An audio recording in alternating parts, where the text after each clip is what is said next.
예, 안녕하세요. 백부스입니다. 최근 제가 좀 간간히 말씀드렸던 내용 중에 하나가 최근 몇 년 동안은 진짜 돈으로 살 수 있는 거는 다 올라간 것 같아요.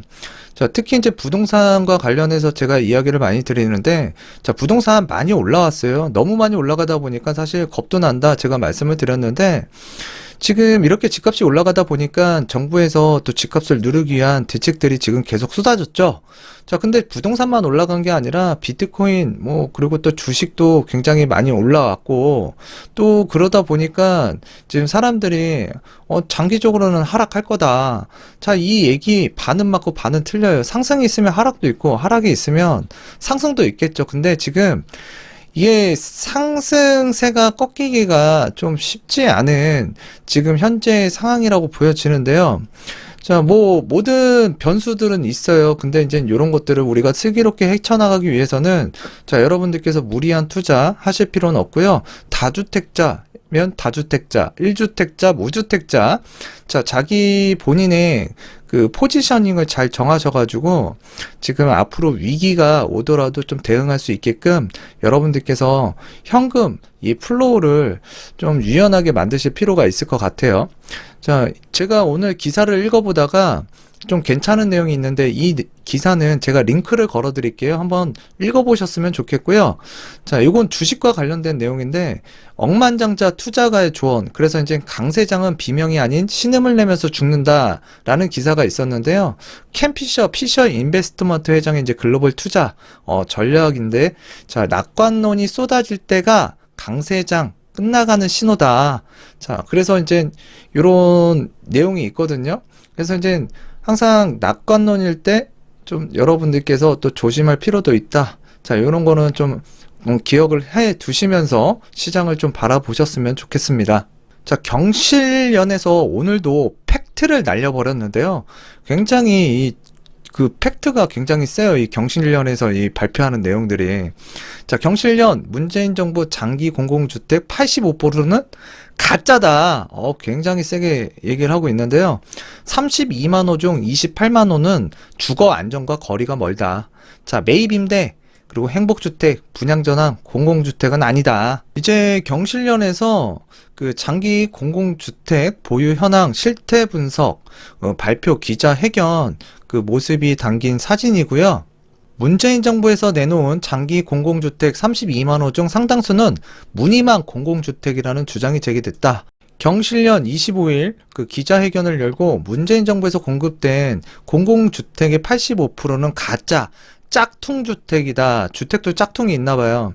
자, 32만 호 중에 영구, 국민, 자, 장기 전세 등 진짜 공공주택은 15%에 불과하다라고 지적을 했고요. 경실련에 따르면 영구 임대, 50년 임대, 국민 임대, 장기 전세, 매입 임대, 행복주택, 10년 후 분양 전환, 그리고 전세 임대 등 장기 공공주택을 포함하고 있다. 그러나 이제 분양 전환형 주택은 장기적으로 주거 안정에 도움이 되지 않고 전세 임대도 저소득층이 살고 있는 주택을 대상으로 전세 계약을 체결해서 저렴하게 재임대하는 방식이어서 전세 보증금을 지원하는 제도에 불과하다라는 게 경실련 설명이고요. 20만 호를 차지하는 매입 임대나 행복주택도 임대료가 높거나 임대기간이 짧아 주거 안정이라는 공공주택의 취지에서 벗어난다라고 주장했다.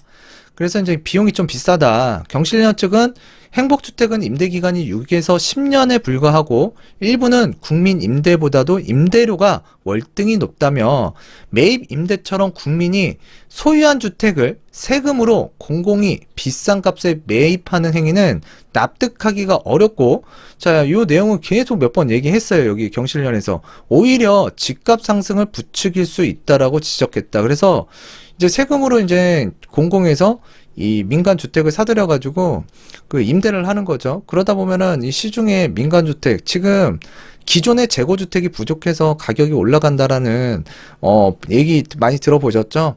자, 오히려 공공에서 주택을 취득하게 되면 집값 상승을 부추길 수도 있다. 자, 이런 내용이 지금 나와 있고요. 결론을 말씀드리면 경실련에서는 문재인 정부 4년차가 넘도록 서민들이 주택 문제로 고통을 받고 있는데 집값을 못 잡고 있는 현실이 굉장히 안타깝다.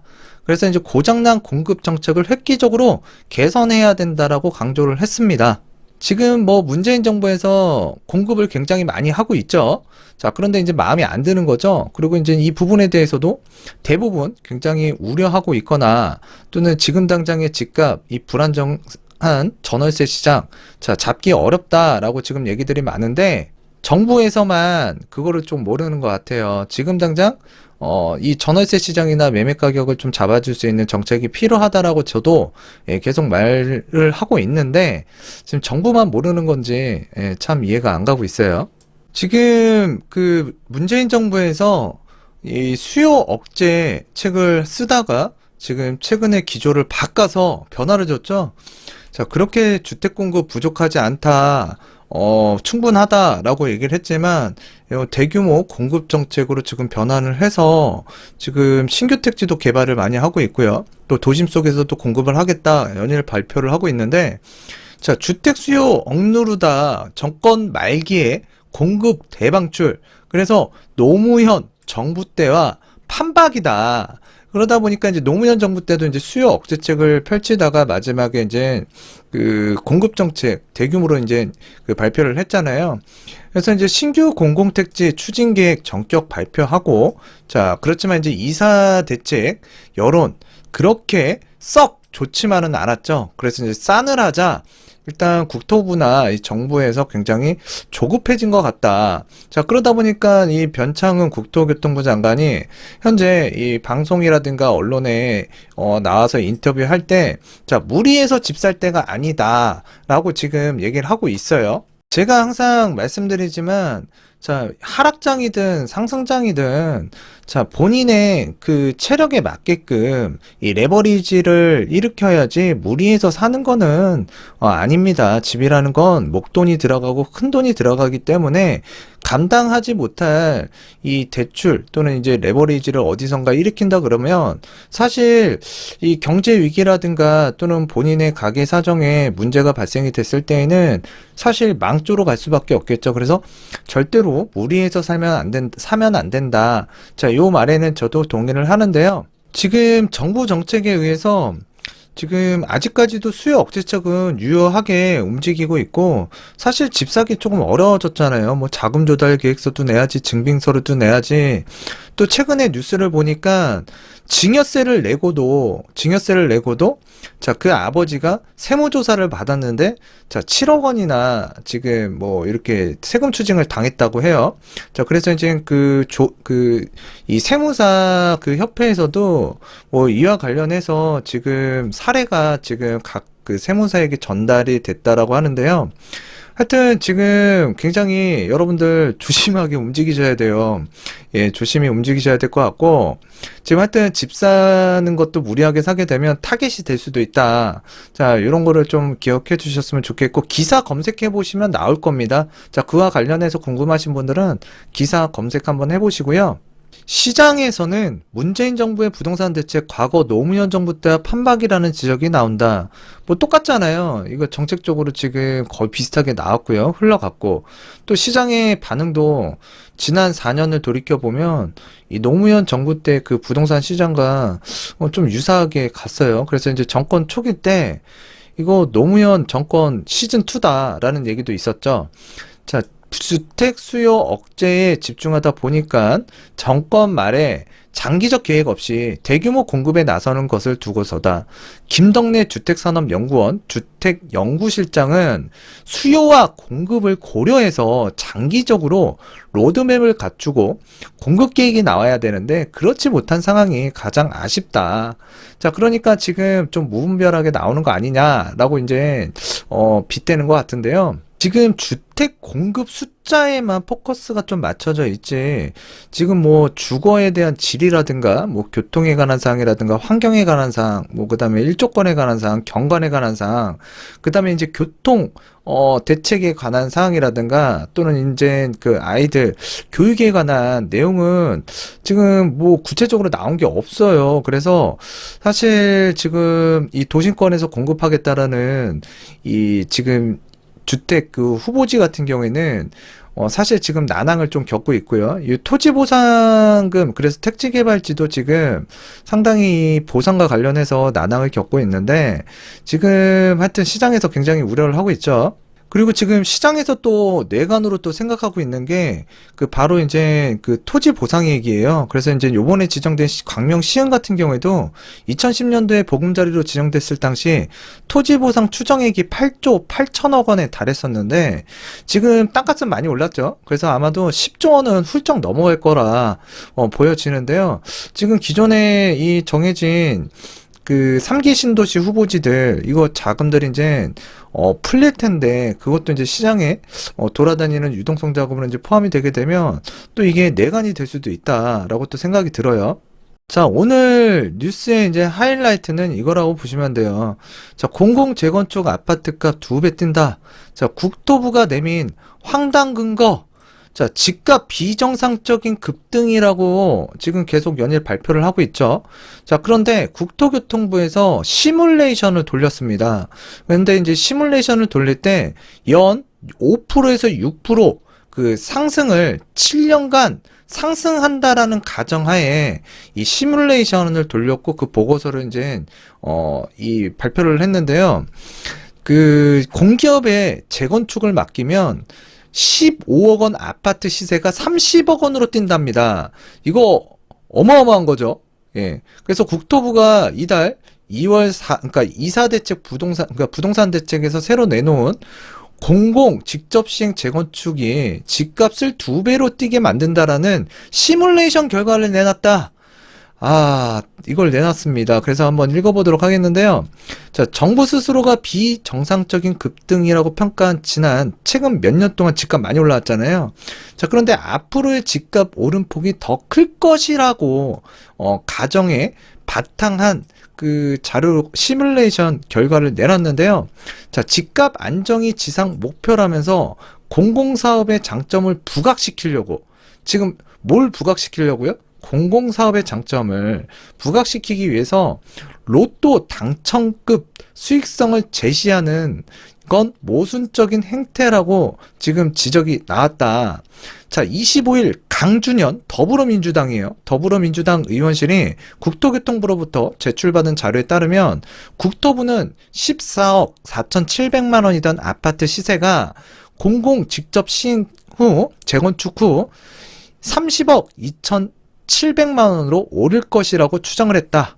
그래서 토지 면적 5만 제곱미터, 조합원 1000명인 가상단지에 대해서 민간 재건축과 공공 직접 시행 재건축의 수익률을 추정해서 시뮬레이션을 한 결과였다. 그러니까 공공에서 할 때랑 민간에서 할 때랑 그 수익률을 추정하기 위해서 지금 가상 시뮬레이션을 돌린 거예요. 그래서 현실에서는 서울 강남보다는 싸고, 자, 목동이나 광장동 등, 자, 규모나 시세 측면에서 비슷한 단지들이 있다. 얼마요? 14억 4,700만 원 정도. 자, 그래서 국토부는 민간 재건축이나 그 공공 재건축이나 재건축 전후 아파트 시세를 동일하게 가정했다. 다만 재건축 초과이익 환수제 면제, 용적률 상향 등 인센티브가 적용된 공공 재건축의 수익률이 자 98%로 자 민간 재건축 78%보다 20%가량 그 높았다라고 전망을 했다. 그러니까 공공에서 하면은 뭐 지금 혜택들이 있죠. 근데 민간에서 하면 일단 그 혜택이 없다라는 가정하에서 한 것 같은데요. 일단 98% 나온 공공 재건축, 민간에서 하면 78%, 수익률이 20%면 어마어마하게 큰 차이라고 보시면 되는데, 자, 그런데 이제 정부가 이 계산한 재건축 후 아파트 값은 이게 이제 문제가 된다는 얘기죠. 자, 국토부가 사업 기간을 7년으로 가정했으니 7년 만에 아파트 시세가 배 이상으로 뛴다는 뜻이다. 국토부 관계자는 재건축을 통해 아파트 가구당 면적이 넓어지고 집값도 연평균 5에서 6% 정도 자, 올라간다. 그래서 올라가는 것을 가정한 결과라고 이제 설명을 했다. 하지만 부동산, 그 한국부동산원 집계에 따르면 2016년도부터 지난해 5년간 서울 아파트 연평균 상승률이 4.02%, 집값이 폭등했다라는 강남 4구 또 4.68%였다. 그러면 정부 계산이 황당한 수준의 집값 오름세에 이제 근거한 것인데, 지금 이은영 대한건설정책연구원 그 책임연구원은 공공 정비 사업에 그러니까 참여를 독려하려는 취지는 알겠지만 이번 시뮬레이션은 집값 안정이라는 목표, 그러니까 정책적 목표와는 괴리된 느낌이라며 정책 목표와 현실을 균형 있게 반영하는 정책이 필요하다라고 말을 했다. 자, 그러니까 이런 시뮬레이션, 말도 안 되는 시뮬레이션을 돌린 건, 자, 민간보다 공공이 우수하다. 자, 이런 수익률이 많이 나온다라고 지금 이 시뮬레이션을 돌렸는데, 지금 연평균 5에서 6%를 7년간 상승한다는 가정하에 나온 거예요. 근데 지난 5년간 서울 아파트값 평균 상승률은 4%였고요. 그 다음에 이제 강남 4구의 상승률은 4.68%였어요. 근데 지금 5, 6%로 이제 시뮬레이션을 돌렸기 때문에 아무래도 이 차이가 좀 많이 나고 이게 가정한 게 조금 문제성이 좀 있다. 자, 그러니까 지금 뭔가 이 공공 재건축이라든가 또는 공공 정비 사업 쪽으로 이제 참여시키기 위한 의도성으로 이 시뮬레이션을 돌리지 않았냐. 자, 이게 이제 좀, 이슈가 돼가지고 문제점으로, 이제 그 기사들이 지금 실리고 있는데요. 하여튼 이런 내용이 있습니다. 그래서 이게 참, 집값을 잡겠다라고 하는 건지 아니면은 지금, 문제를 지금 모르게끔 헷갈리게 좀, 지금 정부에서 하고 있어요. 자꾸 지금 정책적으로 실현 가능한 뭔가, 그리고 정부가 좀 묵직해야 되거든요. 근데 묵직한 맛이 없고 지금 지금 일반인이 봐도 이거는 좀 아닌 것 같은데 라고 하는 내용들이 너무 많다 보니까 좀 이게 사람들이 현실적으로 좀 받아들이기가 어려운 것 같아요. 그래서 지금 일단 수도권 아파트, 특히 강남 신축 아파트나 재건축 아파트 지금 가격이 상승하고 있다라는 내용에 대해서도 어제 말씀을 드렸는데, 지금 숨고르기, 그래서 수도권 아파트값 소폭 오름세.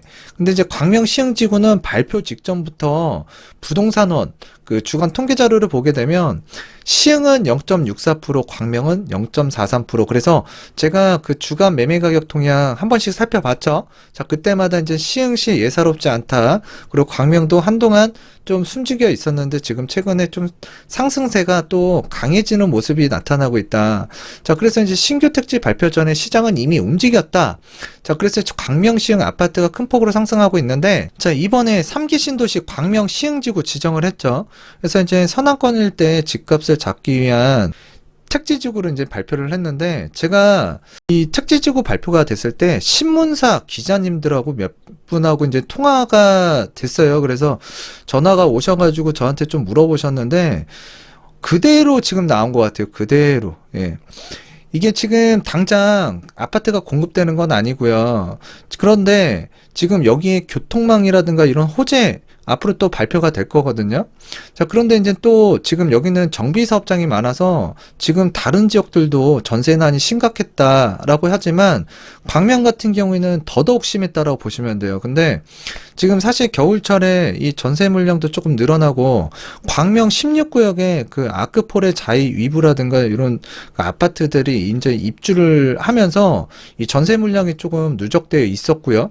또 이제 철산주공 4단지도 이제 3월 달에 다음 달인데 그 입주 물량이 좀 있어요. 그런데 지금 만약에 이 정비 사업장에서 나오는 일반 분양, 그리고 또 이제 이 향후에 이 광명 시흥지구에서 이제 7만 호가 공급이 되기 때문에, 자, 무주택자들이 아파트 청약을 위해서 오히려 광명이나 시흥으로 또 몰리게 되면은 전세난은 더욱더 가중될 수 있다. 그래서 단기간 안에 이렇게 신규 택지가 지정이 되더라도 심리적인 부분, 그러니까 지금 매수세가 당장 안 달려들 수도 있는데 오히려 중장기적으로는 이 전세가가 받치는 현상으로 인해서 지금 매매가가 생각보다 그렇게 쉽게 안 떨어질 수도 있다라고 제가 좀 말씀을 드렸거든요.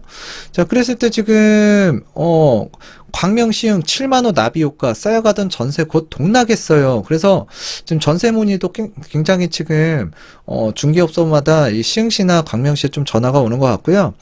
자, 그래서 지금 무주택자들 이 광명시 당해 지역에 대한 기대감이 커졌고요.